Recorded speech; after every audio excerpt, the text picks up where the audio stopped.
بھی اگلا سوال ہے، کیا حضرت عمرو بن عاص رضی اللہ عنہ کا اپنی موت کے وقت دیوار کی طرف منہ کر کے رونا اس بات کی دلیل نہیں ہے کہ انہوں نے سیدنا علی رضی اللہ عنہ کے ساتھ کی گئی زیادتیوں سے اعلانیہ توبہ اور رجوع فرما لیا تھا؟ کاش ایسا ہی ہو، ہمارا بھی حسن ظن ہے۔ حضرت عمرو بن عاص رضی اللہ تعالیٰ عنہ،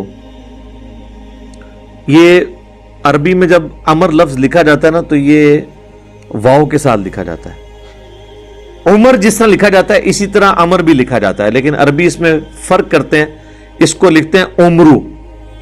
وہ اردو میں لوگ پڑھ رہے ہوتے ہیں نا عمرو، یہ عمرو عیار کی کہانیاں، وہ لفظ بھی ڈیوائس بیسیکلی حضرت عمرو بن عاص سے ہوا ہے، کیونکہ برین ان کا بہت تھا۔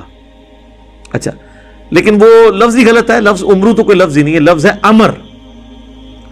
لکھا ہوتا ہے عمرو لیکن اس کا مطلب واو جو ہے وہ سائلنٹ ہوتا ہے، اور واو کا مطلب یہ ہے کہ آپ نے اسے پیش کی بجائے زبر سے پڑھنا ہے، عمر کی بجائے پڑھنا ہے امر۔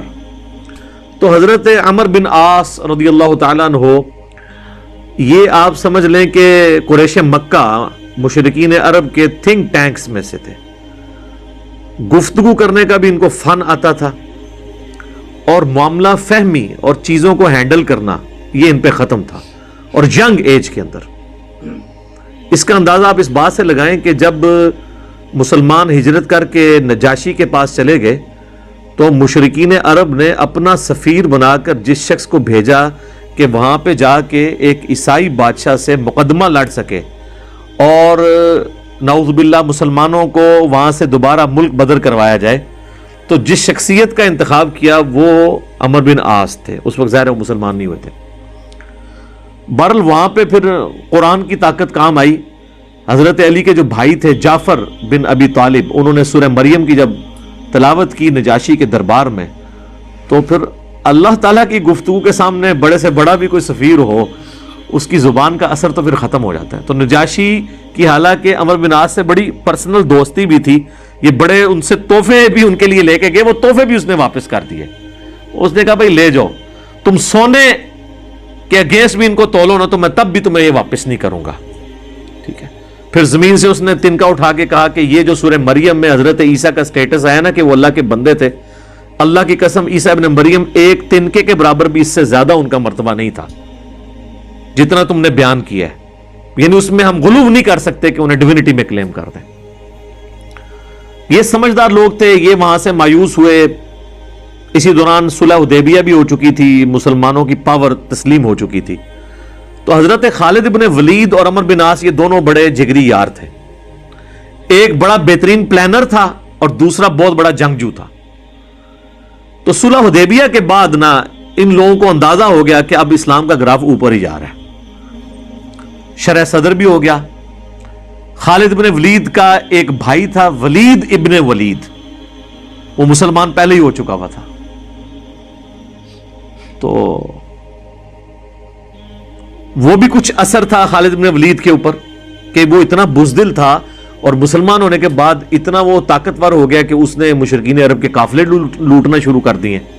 تو وہ اپنے دوستوں میں فخر کرتے تھے، حالانکہ ہے دشمن تھے لیکن کہتے تھے یار بہادر تھے، پھر نکلے ہے نا میرا فرا۔ یہ سارا کچھ نا عمر سیریز کے اندر انہوں نے فلمایا ہوا ہے۔ تو حضرت عمرو بن عاص جو ہیں وہ سمجھدار آدمی تھے، انہوں نے سمجھ لیا خالد بن ولید سے ملاقات ہوئی، اور بائی چانس وہ حبشہ سے آ کے مدینہ شریف جا رہے تھے اسلام قبول کرنے، اور یہ مکے سے مدینہ جا رہے تھے۔ راستے میں ملاقات ہو رہی اور دونوں ایک دوسرے کو بتانے کے لیے تیار نہیں ہو رہے کس لیے جا رہے ہیں، لیکن پھر جب گپ شپ ہوئی تو اندازہ ہوا، تو حضرت خالد نے کہا کہ بھائی مجھے لگتا ہے کہ یہ اللہ کے پیغمبر ہیں، اللہ کی غیبی تائید ہے ان کے ساتھ۔ تو عمرو بن عاص کہتے ہیں کہ مجھے بھی لگتا ہے ایسا۔ تو پھر کیا ارادہ ہے؟ تو کہتے ہیں ہم ان کی بیعت کر لیتے ہیں، اسلام قبول کر لیں۔ تو پھر انہوں نے اسلام قبول کیا۔ پھر نبی علیہ السلام نے ان کے ساتھ بڑی شفقت بھی فرمائی۔ کئی ایک چھوٹی مہمات کے اوپر بخاری مسلم میں آتا ہے کہ عمرو بن عاص کو آپ نے کسی ایک خاص لشکر کا امیر بھی بنا کے بھیجا۔ اور پھر سیدنا عمر کے دور میں جنگ یرموک کے اندر بھی یہ جو بڑے بڑے چند کمانڈر جو تھے حضرت ابو عبیدہ ابن جرح کے ساتھ، ان میں عمرو بن عاص بھی شامل تھے۔ جنگ یرموک انہوں نے لڑی ہوئی ہے، رومن امپائر کے خلاف جو فیصلہ کن جنگ تھی اس کے بعد پھر جب مصر کے فتح کرنے کی باری آئی تو مصر کے اوپر تو حضرت عمرو بن عاص کو ہی بھیجا تھا حضرت عمر نے، تو یہ فاتح مصر بھی ہیں۔ سعد ابن ابی وقاص فاتح ایران ہیں اور یہ ہے فاتح مصر، اور جنگ یرموک میں بھی ابو عبیدہ ابن جرح کے ساتھ یہ رہے ہیں رضی اللہ عنہم اجمعین وعلیہم السلام اجمعین۔ تو یہ ان کی زندگی کے اندر یہ اتار چڑھاؤ والا معاملہ رہا، لیکن پھر وقت گزرنے کے ساتھ پھر بعض اوقات انسان کے اوپر ایسے معاملات زندگی میں آ جاتے ہیں، ہم کیوں بار بار بات کرتے ہیں کہ ربنا لا تزغ قلوبنا بعد اذ ہدیتنا وہب لنا من لدنک رحمہ انک انت الوہاب، آمین۔ ڈر تو لگا رہنا چاہیے ہر وقت۔ وہ مشہور حدیث جو بخاری اور مسلم دونوں میں ہے، میں یقین کریں جب بھی وہ حدیث پڑھتا ہوں نہ کہاں پڑھتا ہوں۔ عقبہ بن عامر کہتے ہیں کہ نبی علیہ السلام نے اپنی وفات سے 1 مہینہ پہلے غزوہ احد کے شہداء کے قبرستان میں جا کے نماز جنازہ پڑھی اور وہیں پر ہمیں خطبہ دیا۔ اچھا، اس حدیث کے اینڈ پہ بڑے دردناک الفاظ ہیں۔ عقبہ بن عامر کہتے ہیں یہ آخری دفعہ میں نے نبی علیہ السلام کا دیدار کیا تھا، اس کے بعد میں نے حضور کو کبھی نہیں دیکھا۔ عقبہ بن عامر کہتے ہیں یہ والا جو خطاب ہوا تھا غزوہ احد کے شہداء کے اوپر، تو اس میں آپ علیہ السلام نے فرمایا کہ دیکھو مجھے اپنے بعد تم سے یہ خطرہ نہیں ہے کہ تم شرک میں مبتلا ہو جاؤ، مگر مجھے ڈر ہے کہ تم دنیا کے مال میں پھنس جاؤ گے، پھر ایک دوسرے کو قتل کرو گے جس طرح اگلی قوموں نے کیا، اور تم بھی تباہ و برباد ہو جاؤ گے جس طرح اگلے۔ یہ پچھلے دنوں میری ایک ویڈیو بھی ریکارڈ ہوئی ہے، مجھے تم سے شرک کا خدشہ نہیں، یہ حصہ نکالا ہوا ہے اس میں سے۔ سر اس حدیث میں جو سوز و گداز تھا وہ آپ کو سمجھ ہی نہیں آیا وہ کیا تھا؟ بخاری مسلم کے الفاظ ہیں، عقبہ بن عامر کہتے ہیں رسول اللہ ہم سے یوں گفتگو کر رہے تھے جس طرح آپ مردوں اور زندوں دونوں کو الوداع کہہ رہے ہیں، اور آپ فرمایا کہ میں اس وقت بھی اپنا حوض کوثر سامنے دیکھ رہا ہوں، یعنی اللہ تعالیٰ نے آپ کو وہ سب کچھ سامنے دکھا دیا، اور میں تمہارا پیش رو ہوں، میں آگے جا رہا ہوں، تم نے میرے پیچھے آنا ہے۔ آپ ڈرا رہے تھے تو، اور وہی ہوا کہ نبی علیہ السلام کی وفات کے بعد پھر دنیا کی محبت کے غلبے کی وجہ سے بنو امیہ نے جو کام کیے، اور پھر جنگ جمل صفین اور نہروان، یہ ایک دردناک چیز ہے۔ یوٹیوب پہ میری کئی ایک ویڈیوز اس کے اوپر ریکارڈنگ ہے۔ اس حدیث میں بہرحال یہ آپ چیز نوٹ کریں کہ نبی علیہ السلام نے یہ خطبہ مسجد نبوی میں دینے کی بجائے قبرستان میں کیوں دیا ہے؟ اس کی 2 ریزنز تھی۔ اس لیے کہ وہ قبرستان تھا غزوہ احد کے میدان میں، جہاں پر ایک واضح فتح مال غنیمت سمیٹنے کی وجہ سے شکست میں بدل گئی تھی، حالانکہ رسول اللہ موجود تھے، لیکن دنیا کی محبت کے تھوڑے سے غلبے نے رسول اللہ کی موجودگی کی بھی پرواہ نہیں کی اللہ نے، اور فتح کو شکست میں بدل دیا۔ تو آج تو رسول اللہ موجود بھی نہیں ہے، ہمیں آپ کی دعاؤں کا بھی وہ حصہ نہیں ہے جو صحابہ کو نصیب تھا صلی اللہ علیہ وآلہ وسلم رضی اللہ عنہم اجمعین۔ اور دوسرا نبی علیہ السلام یہ میسج دینا چاہ رہے تھے کہ غزوہ احد میں وہ لوگ اس قبرستان میں دفن ہیں جنہوں نے محنتیں کی ہیں، اور پھل ملنے سے پہلے ہی وہ اسی فقر کی زندگی میں دنیا سے چلے گئے۔ حضرت حمزہ ابن عبد المطلب نے تو اسلام کا گولڈن پیریڈ نہیں دیکھا نا، ان تو قربانیاں دی ہیں نا۔ آپ اس سے اندازہ لگائیں، یہ میرا اجتہاد ہے اور یہ درست ہے کہ اگر رسول اللہ کی وفات کے وقت حضرت حمزہ زندہ ہوتے تو پہلے خلیفہ وہ بنتے، کیونکہ غزوہ بدر اور احد کے اندر نبی علیہ السلام نے آرمی چیف ان کو بنایا تھا، ابو بکر عمر عثمان و علی ان کے انڈر تھے۔ تو حمزہ بن عبد المطلب تو شہید ہوئے احد میں، ان کی لاش کا مسئلہ ہوا۔ نبی علیہ السلام نے یہ بھی میسج دیا کہ یہاں پہ، اور پھر وہاں تو اتنی دردناک حدیثیں ہیں بخاری مسلم میں کہ کفن کے لیے بھی کپڑا نہیں تھا، سر چھپاتے تھے تو پاؤں ننگے ہو جاتے تھے کہ یہ صاحب کے، پھر گھاس ڈال کے ایک قبر میں کئی کی مردے دفنائے گئے۔ تو نبی اسلام یہ بھی میسج دے رہے تھے کیونکہ آپ کو تو اللہ نے دکھا دیا نا۔ اسی حدیث بخاری مسلم میں آتا ہے کہ اللہ تعالیٰ نے زمین کے خزانوں کی چابیاں مجھے دے دی ہیں، جو بریلوی کہتے ہیں کہ حضور ہی سب کچھ بانٹ رہے ہیں، خدا کا نام ہے۔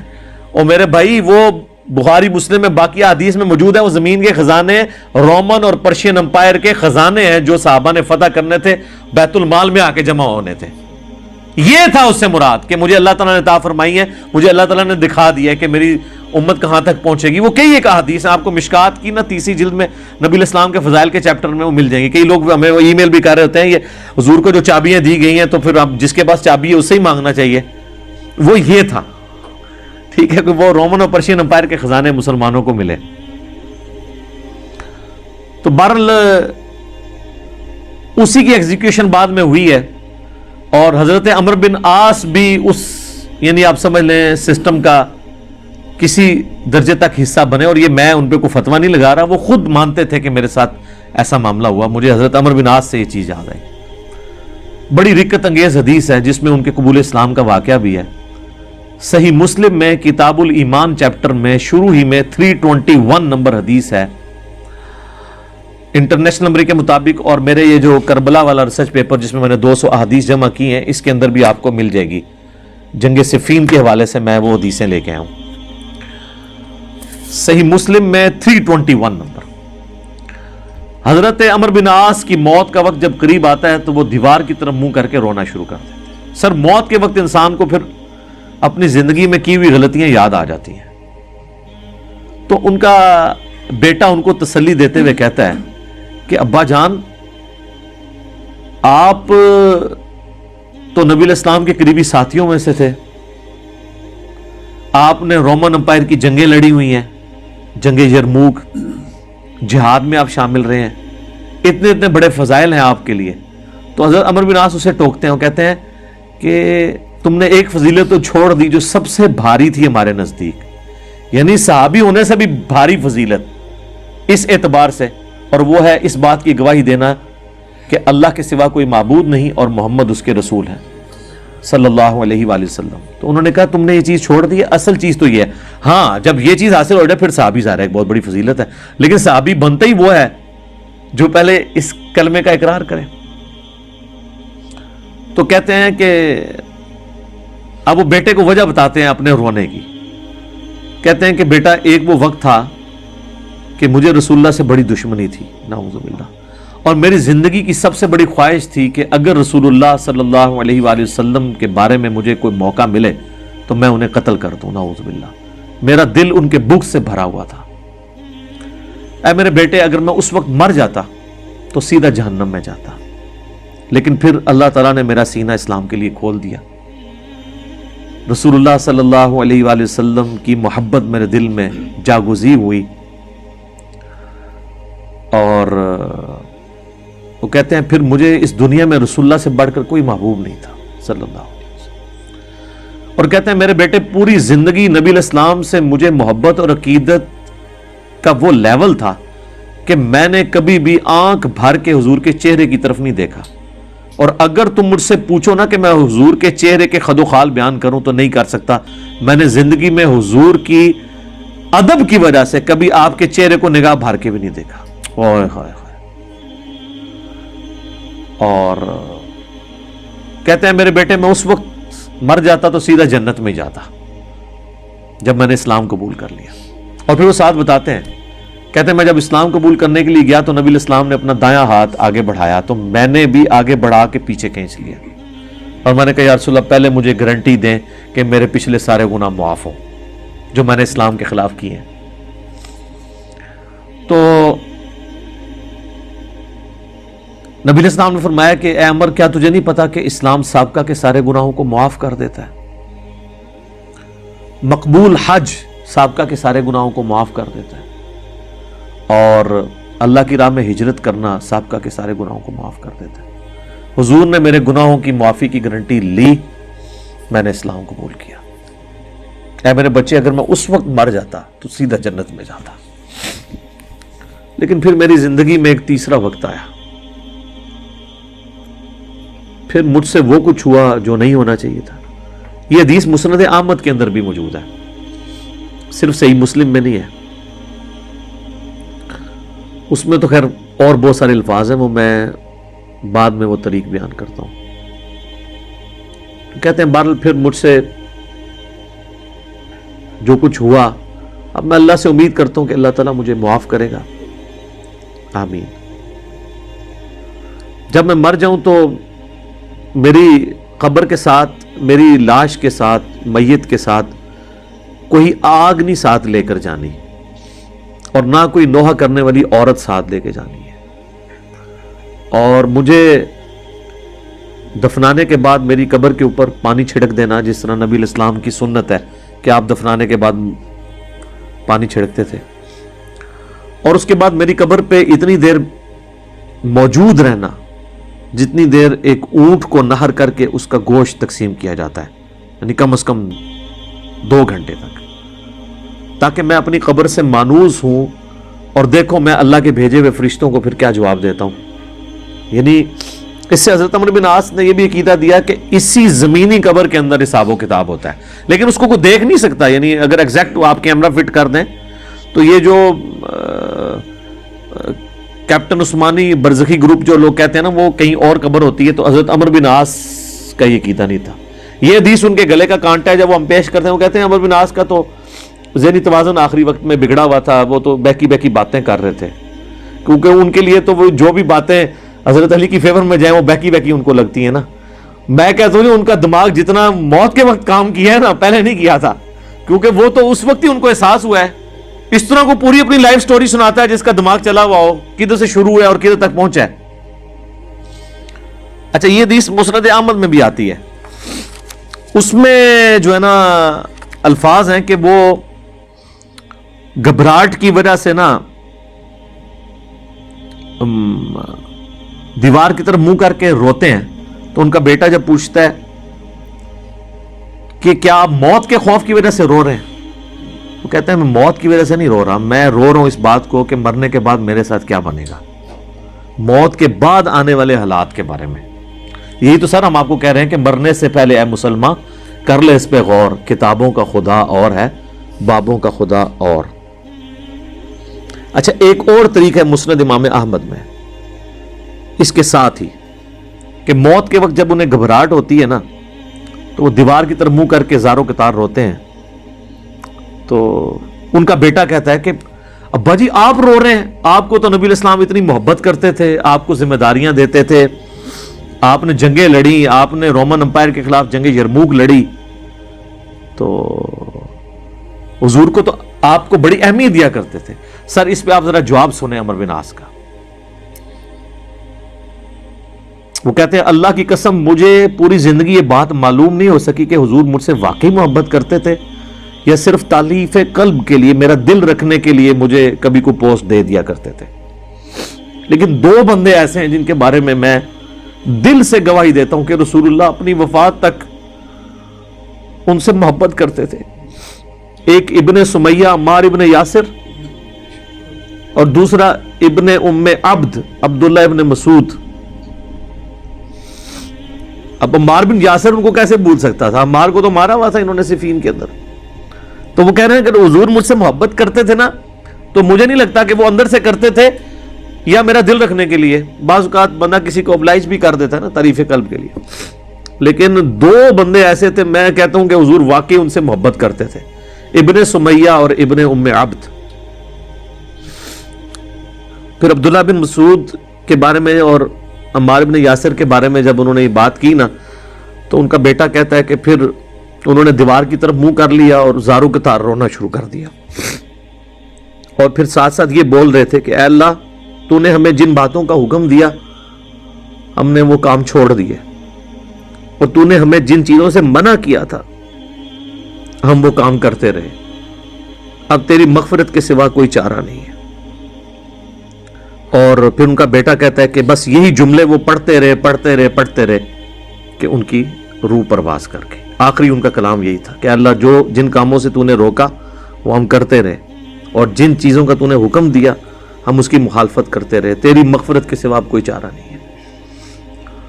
تو اسی حدیث میں الفاظ ہیں کہ وہ جو میں نے بتایا مسند احمد والی جو حدیث ہے کہ میری زندگی میں جو 3 پیریڈ آئے اس میں انہوں نے پھر تیسرا کہا کہ پھر میں حکومتی معاملات میں بادشاہت کے معاملات میں پڑ گیا. صحیح مسلم میں تو ایمبیگوس الفاظ تھے, مسند احمد والے طریق میں ہے کہ میں بادشاہت سے جا ملا, یعنی وہ ملوکیت والا وہ جو معاملہ تھا وہ اسی کو ہی رو رہے تھے. مسند امام احمد میں ایک حدیث ہے کہ جب عمار بن یاسر کی قتل کی خبر ملی جنگ صفین میں، تو ایک شخص آ کے عمر بن عاص کو بتاتا ہے کہ عمار قتل ہو گئے ہیں، تو حضرت عمر بن عاص بلند آواز سے پڑھتے ہیں انا للہ و انا الیہ راجعون، اور وہ بھاگتے ہوئے حضرت معاویہ کے پاس جاتے ہیں اور کہتے ہیں کہ معاویہ، تو عمار کو ہماری فوج نے قتل کر دیا، عمار قتل ہو گئے، اور میں نے رسول اللہ سے سنا تھا کہ عمار کو ایک باغی جماعت قتل کرے گی۔ تو حضرت معاویہ بجائے یہ کہ رجوع کرنے کے عمر بن عاص کو کہتے ہیں کہ تو اونٹ کی طرح اپنے پیشاب میں پھسلتا ہے، یعنی تجھے خود یہ اس حدیث کا پتہ ہے اور تو خام خواہ اس کا چرچا کر کے لوگوں کو بتانا چاہ رہا ہے کہ علی حق پہ ہے اور ہم نہ حق ہیں۔ تو ہم نے اس کو مارا ہے، اس کو تو علی نے مارا ہے، نہ علی لاتا اس کو اور نہ وہ جنگ کے اندر قتل ہوتا ہے، یہ تو علی نے لا کے ہمارے نیزوں کے آگے اسے پھینکا ہے، نعوذ باللہ۔ اتنی باطل تعویل کی۔ اور المستدرک الحاکم میں اور باقی کتابوں میں حدیث کی ملتا ہے کہ جب حضرت علی کو اس کی خبر ملی نا، تو انہوں نے کہا کہ پھر معاویہ یہ کہنا چاہتا ہے کہ حمزہ کا قاتل رسول اللہ تھے، کہ نہ وہ جنگ احد میں ساتھ لے کے آتے، نہ حمزہ قتل ہوتا۔ تو جو شخص جس کی فیور میں قتل ہو رہا ہوتا ہے وہ تو اس کا قاتل نہیں ہوتا، مخالف ہی قاتل ہوتا ہے۔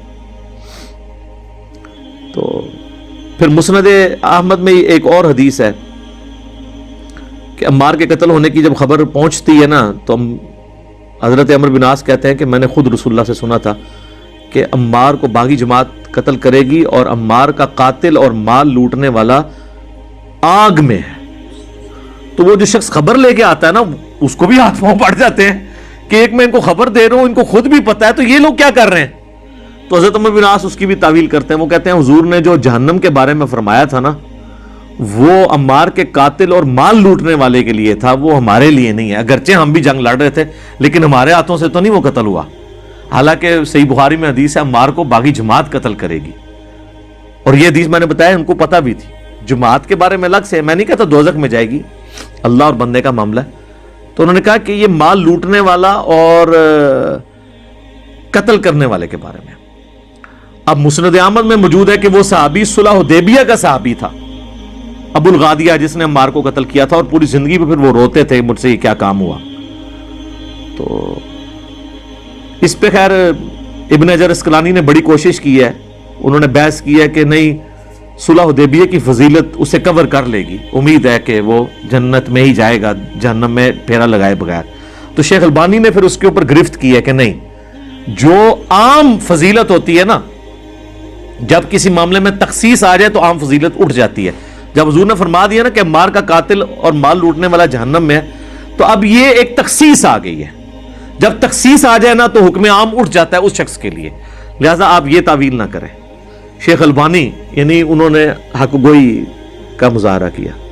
بہرحال یہ اللہ اور بندے کا معاملہ ہے، ہم کوئی کسی کی آخرت کا فیصلہ نہیں کرتے۔ بہرحال یہ حقیقت ہے کہ حضرت علی اپنی وفات تک ان لوگوں سے ناراض رہے ہیں۔ المصنف ابن ابی شیبہ میں موجود ہے، تابعی کہتے ہیں ہم نے حضرت علی کے پیچھے نماز میں قنوت نازلہ پڑھی ہے۔ حضرت علی قنوت نازلہ میں پڑھتے تھے اللہم علیک بمعاویہ و اشیائہ و عمر ابن عاص و اشیائہ و ابا سلمی و اشیائہ، اس میں عمر بن عاص کا بھی نام ہے۔ اے اللہ معاویہ کے شیعہ اور معاویہ اور اس کے شیعہ کو برباد کر، عمر بن عاص اور ان کے شیعہ کو برباد کر۔ یہ حضرت علی قنوت نازلہ پڑھا کرتے تھے۔ اچھا انہوں نے اردو میں ترجمہ کیا ہے اے اللہ معاویہ اور اس کے شیعہ کو سنبھال لے۔ اب کیسا لفظ لفظ آتا ہے نپٹ لے، وہ اب وہ کہیں گے سنبھال مطلب ہے کہ انہوں نے سام، تو وہ تعویل کریں گے۔ تو میں نے اس لیے ترجمہ کیا تباہ و برباد کر، کیونکہ یہ علیکہ کے ساتھ جب بات کی جاتی ہے نا، تو یہ آپ قنوت نازلہ پڑھ رہے ہوتے ہیں نا یہود و نصارہ کے اوپر بھی، تو اس میں بھی اللہم علیکہ یہ تو نہیں تھا ان کو سنبھال لے، سنبھال لیتے سانو ہی اللہ سانو سنبھال گا یار۔ تو وہ ترجمہ ایسا کرتے ہیں کہ وہ اس کو نا بدل دیتے ہیں۔ بہرحال آج کی ڈیٹ میں ہم تو یہی کہیں گے کہ حضرت عمر بن عاص رضی اللہ تعالیٰ عنہ کا موت کے وقت رونا اور اللہ کی طرف رجوع لانا، اللہ تعالیٰ ان کی غلطیوں کا کفارہ اس کو بنائے۔ باقی انشاءاللہ تعالیٰ ایک تو چیز ہے، حضرت عمر بن عاص کے لیے مجھے مولا علی سے ایک گارنٹی مل گئی ہے، مصنف ابن ابی شیبہ میں موجود ہے کہ اہل صفین کے بارے میں جب مولا علی سے پوچھا گیا تو انہوں نے کہا کہ میں امید کرتا ہوں کہ میری طرف سے شہید ہونے والے تو جنتی ہیں ہی ہیں، میرے مخالفین بھی جنتی ہیں. پھر قیامت والے دن اللہ کی بارگاہ میں معاملہ میرے اور معاویہ کے درمیان طے ہوگا. تو میرے خیال ہے حضرت عمرو بن عاص کو مولا علی نے پھر قنوت نازلہ کے بعد یہ فرما کے نکال دیا, اور آپ دیکھ لیں وہ روئے بھی بہت ہیں آخری وقت میں. میں ویسے جب بھی یہ حدیث پڑھتا ہوں پھر عمرو بن عاص کے لیے میرا دل نرم ہو جاتا ہے کہ انہوں نے مرنے سے پہلے اللہ کی طرف رجوع لائے ہیں رضی اللہ تعالیٰ عنہ وعلیہ السلام. اذانیں شروع ہو جاتی ہیں, بقیہ کے سوالات انشاءاللہ اذان کے وقفے کے بعد انشاءاللہ.